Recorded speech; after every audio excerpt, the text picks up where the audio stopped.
You're doom-scrolling car listings at midnight when bam, another shiny SUV flashes across the screen. That high driving position, that I could haul a kayak or maybe a baby goat level of space.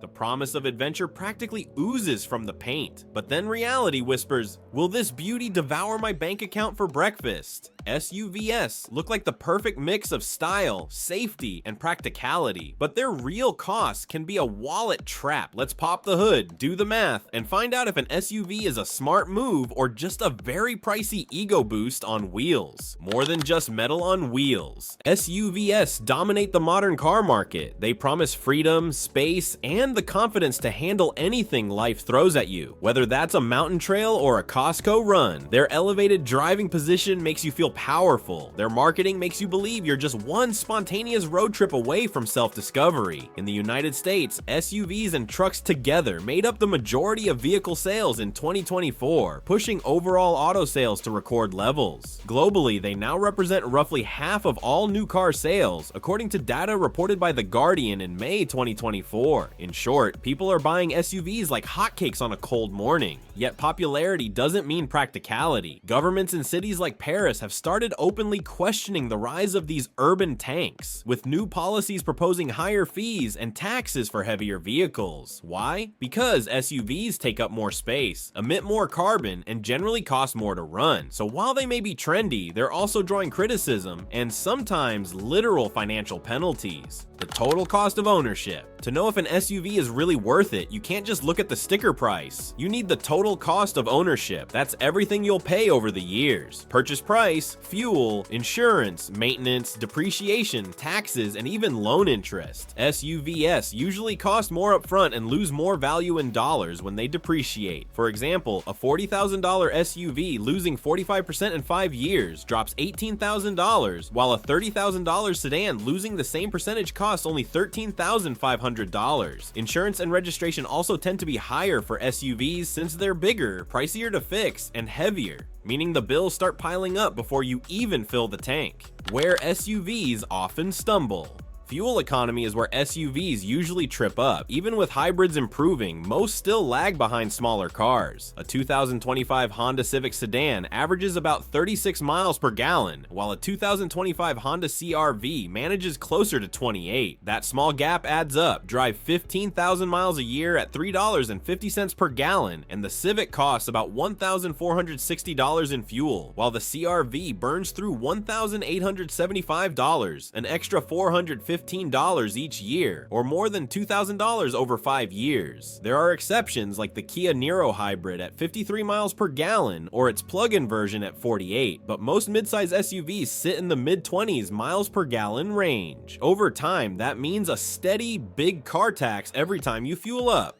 Maintenance, repairs, and the big car tax. Bigger vehicles often have bigger and pricier parts. Tires, brakes, and suspension components for an SUV cost more than their sedan equivalents. Add complex features like all-wheel drive or heavy-duty towing packages and your repair bills can climb. Consumer Reports has noted that maintenance and repairs tend to be slightly higher for SUVs compared to cars in the same price bracket, especially if the vehicle is heavier or used in rough conditions. And let's talk wear and tear. Driving a heavier vehicle means more strain on components like brakes and tires, and if you take that SUV off-road or frequently haul heavy cargo, you'll likely shorten its lifespan between services. These extra costs don't usually break the bank in a single year, but over time they add up and widen the gap between SUVs and smaller cars. The hidden math.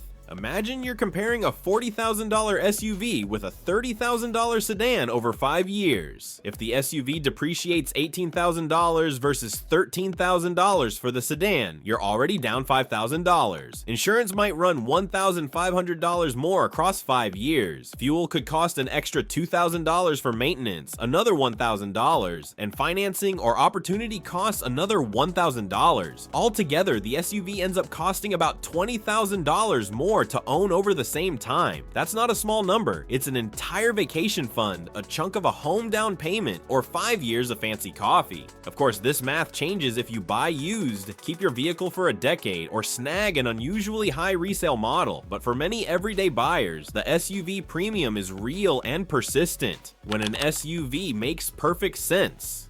Sure, SUVs can be pricey, but sometimes they're worth every penny.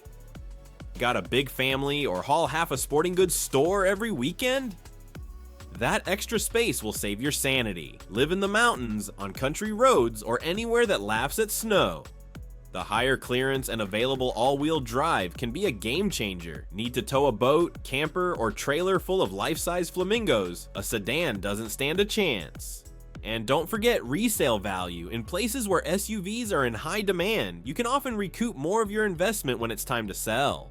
Plus, for some drivers, the feeling of sitting higher and piloting a heavier, seemingly safer machine is worth the premium, even though modern crash safety tech keeps smaller cars surprisingly competitive. Environmental and social costs. There's another angle to consider. SUVs aren't just expensive for you, they're costly for society. Globally, SUVs are now one of the biggest contributors to rising carbon emissions, largely because of their size and weight. Their bulk also has safety implications for pedestrians and smaller cars. Cities like Paris are considering, or already imposing, special taxes on heavy vehicles to discourage their spread. Urban planners talk about autobesity, the trend of cars growing bigger and bulkier, eating up more road and parking space. If sustainability or urban livability matters to you, that's an ethical and financial factor too. Policies penalizing large vehicles could mean higher taxes or parking fees down the line, making SUVs more expensive in the future. Making the numbers work if you still want one. If you've done the math and still want an SUV, there are smart ways to reduce the financial sting. Hybrid or plug-in hybrid SUVs can dramatically cut fuel costs and emissions. Sticking with a smaller SUV rather than a full-size model helps too. Compact and subcompact crossovers often deliver better mileage and lower insurance rates. Unless you really need four-wheel drive, two-wheel drive models are cheaper and more efficient. Driving habits also matter. Smooth acceleration, keeping tires properly inflated, and regular maintenance can save thousands over the life of the vehicle. And when buying, pick models with strong resale value so you recover more when it's time to sell or trade. Hype versus hard numbers. SUVs are tempting, roomy, rugged, and undeniably cool, but the math doesn't lie. They usually cost far more to buy and keep running than smaller cars, sometimes tens of thousands extra over just 5 years. For many city drivers, that premium buys more bragging rights than real value. Still, if your life actually calls for the space, towing muscle, or all-weather confidence an SUV offers, and you choose a fuel-efficient model you'll keep for years, it can be worth the splurge.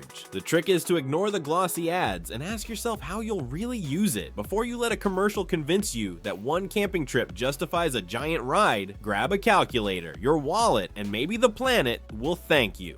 So what do you think? And is that shiny SUV dream still alive? Or did the math just crash through it like a deer on a country road? If this video saved you a few $1,000, or at least gave you something to think about before signing that dealership contract, hit that like and subscribe. Drive smart, save cash, and I'll see you in the next one.